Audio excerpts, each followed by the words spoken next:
Before starting the news, we would like to hear your opinion on the following poll. Today's question. Has any of the top U.S. media, press criticized the U.S. President Mr. Trump for recognizing the Golan Heights as Israeli lands? Kindly press the like button and comment your answer in the comment section given below. We are anxious to hear from you. Now let's move on to the news. Maniac Maxine gets trashed during House committee and it's all on video. For most Democrats, serving in Congress isn't about leadership or solving the nation's problems, it has become nothing more than a quest to get political opponents the President of the United States, all Republicans, or, in the case of crazy Maxine Waters on Wednesday, mega bankers. Waters hauled representatives from 5 of the country's biggest banks before her House Financial Services Committee, which she chairs, to berate them over something that neither they nor the Trump administration had anything to do with: building the country's massive, $1 trillion+ student loan debt. It quickly became apparent that Waters had no clue what she was talking about and no idea that Obama ordered the federal government to nationalize student loans in 2010, nearly a decade ago. After she blamed the megabanks for the current student loan crisis, Waters then demanded the attendant bank heads explain just what the heck they are doing to help out poor, beleaguered student loan borrowers, none of whom took out school loans with a gun held to their heads, by the way. At first, none of the representatives said anything because, again, their banks had no role in financing student loans.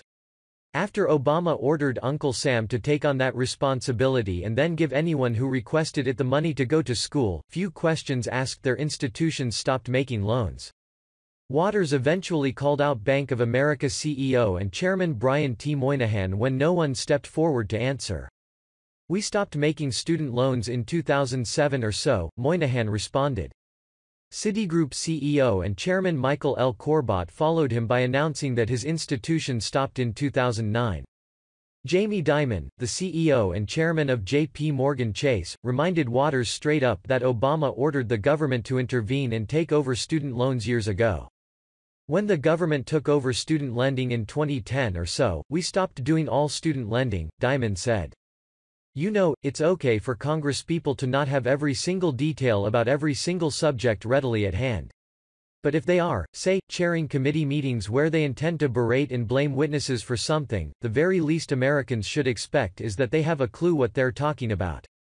Waters, however, seems to believe she is beyond even that very minimal standard. It was obvious she was clueless. And here's what else she likely didn't know or care to know.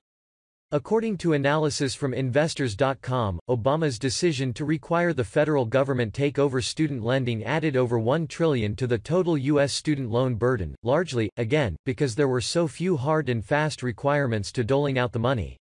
Once colleges and universities became aware that Obama had turned on a money spigot specifically for them, what do you think they did? They began raising tuition rates, of course, then using the flood of money to build billions of dollars worth of new facilities and other add-ons and accessories that look awfully nice but don't really contribute much to educating students. Anyway, here's Mad Maxine and her epic fail. Sharing is caring. Kindly help us to distribute our content so others can acknowledge this too, and support us in our mission to make America great again. Thanks for watching.